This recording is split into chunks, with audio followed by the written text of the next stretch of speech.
दोस्तों, मैं अनुपमा सिंघल अपने YouTube चैनल में आपका हार्दिक स्वागत करती हूँ। दोस्तों, जैसे मैंने आपसे पिछले वीडियो में बात करी थी, मैं एक सीरीज लेकर उपस्थित हुई हूँ आपके सामने, जिसको मैंने नाम दिया था रूट्स ऑफ इंडिया। इस सीरीज के तहत मेरी कोशिश है कि हम भारतीयों को अपनी भारतीयता के गौरव का अनुभूति कराएं। हमें उनकी अपनी भारतीयता की गौरव से पहचान करानी है। इसी क्रम में मैंने अपना पहला वीडियो डाला था, जिसमें मैंने माँ बाप के हमारे जीवन में क्या महत्व है, उनका क्या स्थान है, हमें उनका किस प्रकार आदर करना चाहिए, इस पे एक पहला वीडियो डाला था, जो कि अपने माँ पापा के आशीर्वाद के साथ मैंने शुरू करा था। आज इस सीरीज में हम बात करेंगे एक ऐसे टॉपिक की जिसे शायद हमने कभी महत्व ही नहीं दिया, जिसके बारे में हमने कभी ध्यान ही नहीं दिया, और वो है भाषा। दोस्तों, पूरे विश्व में अनेकों भाषाएं बोली जाती हैं, पर क्या हम जानते हैं सबसे प्राचीन भाषा कौन सी है? जी हाँ, सबसे प्राचीनतम भाषा है हमारी भारत की संस्कृत भाषा। ये सबसे प्राचीनतम भाषा है और यही सभी भाषाओं की जननी भी है। और भारत में उत्तराखंड की यह आधिकारिक भाषा भी कहलाई जाती है। भाषा शब्द जो है संस्कृत के भाष शब्द से आया है, जिसका अर्थ होता है बोलना।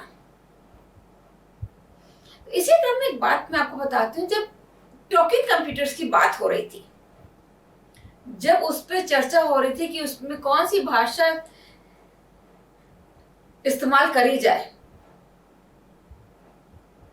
तो जैसा कि हम जानते हैं इंग्लिश में अगर हम कहते हैं एनो, उसको भी हम उच्चारण करते हैं नो, KNOW, उसका उच्चारण भी नो होता है।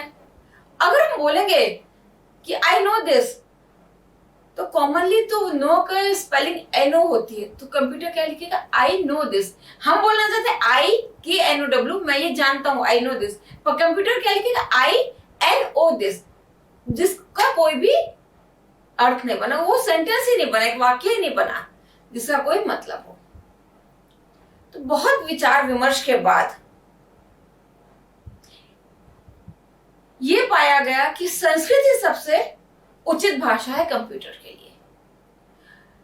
जो आज 5th और 6th जनरेशन के कंप्यूटर्स डेवलप हो रहे हैं, जो 2034 तक बनकर तैयार होंगे, उसमें संस्कृत भाषा का ही प्रयोग किया गया है। और एक और आश्चर्यजनक तथ्य मैं आपके साथ बांटना चाहूंगी, वो है कि जो एल्गोरिथम्स होते हैं जिनके जरिए हम प्रॉब्लम्स को सॉल्व करते हैं, वो भी इंग्लिश में नहीं लिखे गए, वो भी संस्कृत में है। क्यों? क्योंकि हिंदी और संस्कृत, हिंदी जो कि संस्कृत से ही उत्पन्न हुई है, इसमें छोटी मात्रा, बड़ी मात्रा, हर किसी का एक उच्चारण है, हर किसी की ध्वनि है, स्वर है। जैसे छोटी की मात्रा अगर हम बोलते हैं, इति वर्ड है, इति में छोटी की मात्रा आती है, तो हम बोलेंगे इति। दही, दही में यहाँ पे बड़ी की मात्रा आती है, तो हम बोलेंगे दही। तो बोलने से समझ आ जाएगा कि कौन सी मात्रा इस शब्द में प्रयोग हो रही है। तो ये है हमारी हिंदी भाषा। संस्कृत भाषा एक बहुत ही वैज्ञानिक भाषा है। इसमें सारे स्वर व्यंजन एक लयबद्ध तरीके से लिखे हैं। उनका उच्चारण कैसे होता है, इसके पीछे भी एक सारा वैज्ञानिक महत्व है। तो आइए हम बात करते हैं अपनी हिंदी भाषा की। जैसा कि अब तक आप समझ गए होंगे, इस वीडियो में हम बात करेंगे अपनी मातृभाषा यानी हिंदी की।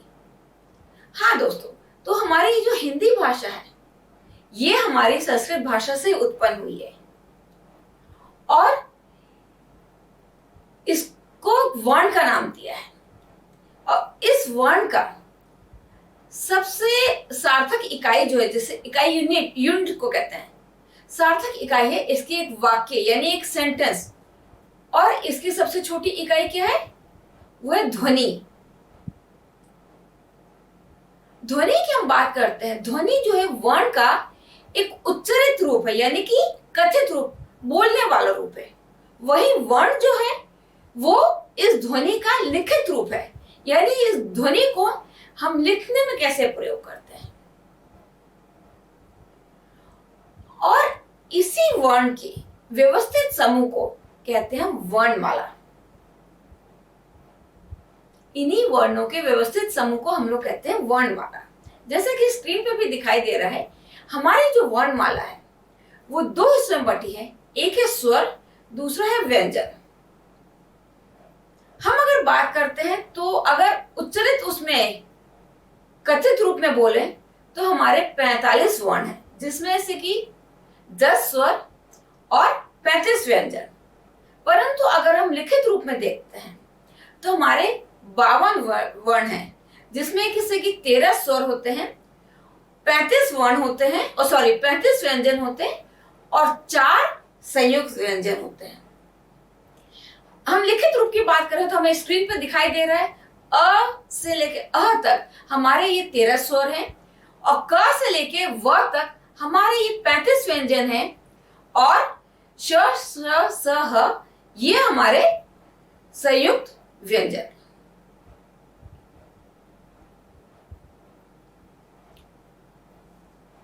तो आगे हम बढ़ते हुए बात करते हैं स्वर की।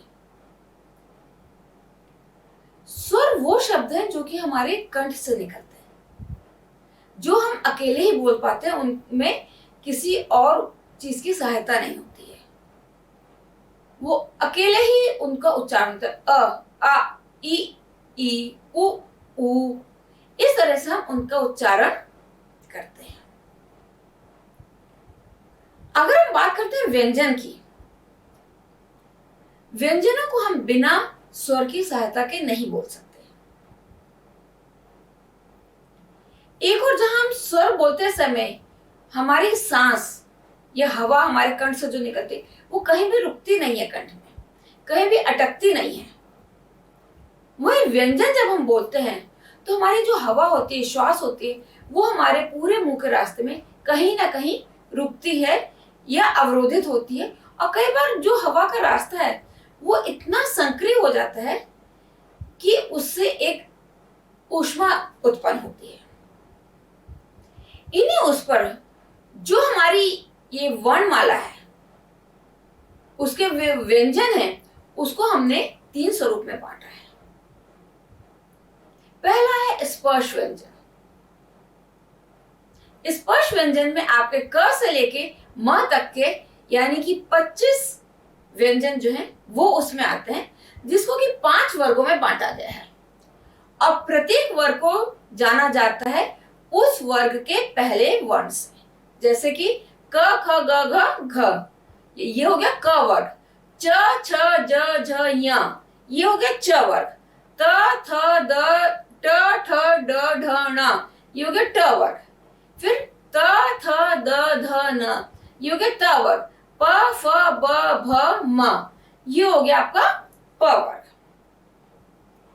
तो आइए देखते हैं इन 5 वर्ग के उच्चारण कैसे होते हैं।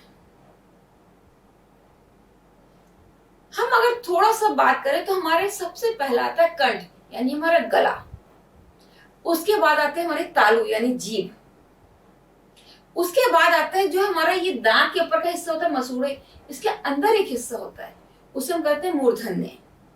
फिर हमारे दांत आते हैं, उसके बाद हमारे होठ आते हैं। तो हम इसी तरह इसको याद कर सकते हैं, यही हमारे वर्णों की संख्या है। और जब हम ये व्यंजन बोलते हैं उनका उच्चारण करते समय जब हमारे हवा, हमारी श्वास जहां भी रुकती है या अवरुद्ध होती है, उस स्थान को हम उस व्यंजन को उच्चारण स्थान कहते हैं। उस व्यंजन का वो उच्चारण स्थान कहलाता है। तो आइए सबसे अहम बात हम यहाँ पे लेते हैं। जैसे कि मैंने बोला क वर्ग हमारा सबसे पहला वर्ग है, स्पर्श व्यंजनों में सबसे पहला वर्ग है क वर्ग। इसको हम स्पर्श व्यंजन क्यों कहते हैं 25 व्यंजनों को? क्यों? क्योंकि इन व्यंजनों को बोलते हुए हमारी जीवा जो है, हमारी जीभ जो है, हमारे मुख के किसी न किसी हिस्से में टच कर रही है, यानी जो हमारी हवा है, हमारी जो श्वास आ रही है, वो कहीं ना कहीं रुक रही है या कहीं ना कहीं हमारे मुख को स्पर्श कर रही है। तो पहले हम बात करते हैं क वर्ग की, क ख ग घ य।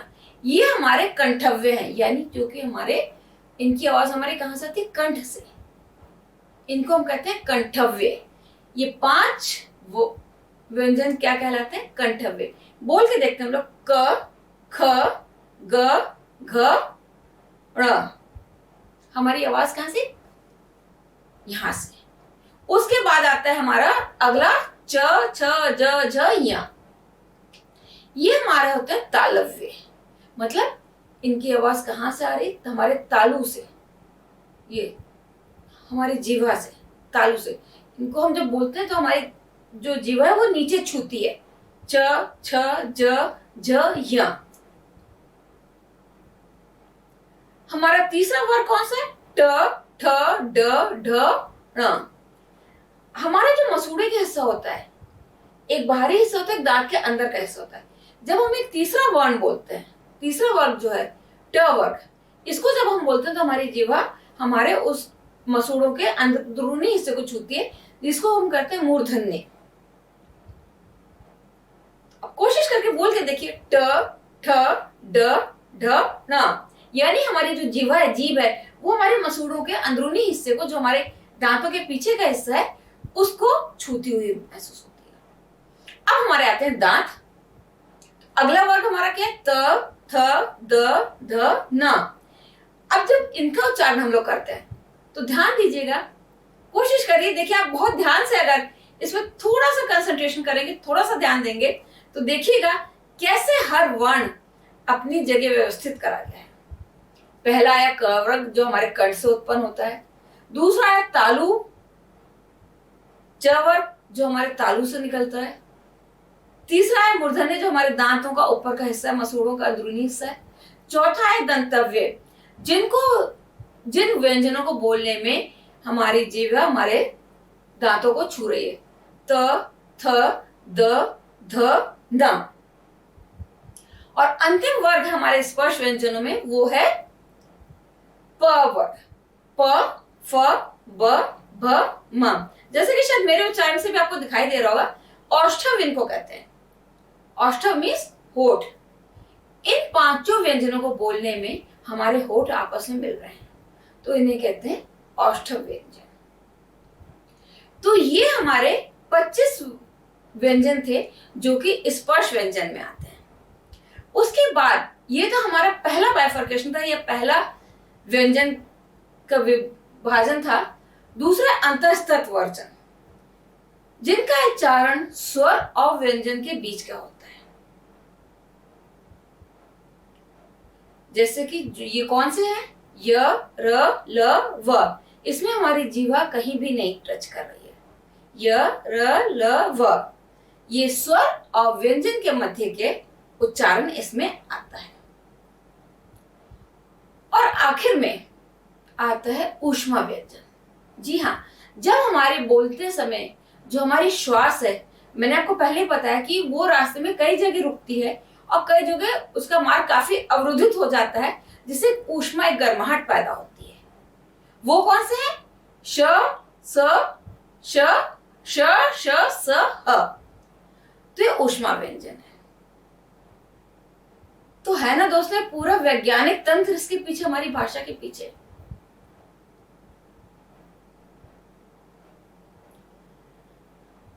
आइए हम अपनी इस भाषा पे गौरवान्वित हों और ये समझें, ये जाने कि हमारी भाषा के पीछे क्या वैज्ञानिक तथ्य है। हमारे जितने ग्रंथ हैं, ऋग्वेद हैं और भी पुराने ग्रंथ हैं, सारे संस्कृत भाषा में लिखे हुए हैं। राजा भोज के समय संस्कृत भाषा ही जनभाषा थी। यही नहीं, हम भी जाने हमारी भाषा के पीछे क्या वैज्ञानिक तत्व हैं, कैसे वो भाषा बनी, कैसे हर स्वर, हर व्यंजन अपने उसी स्थान पे है। जो हम बोलते हैं वही हम सुनते हैं,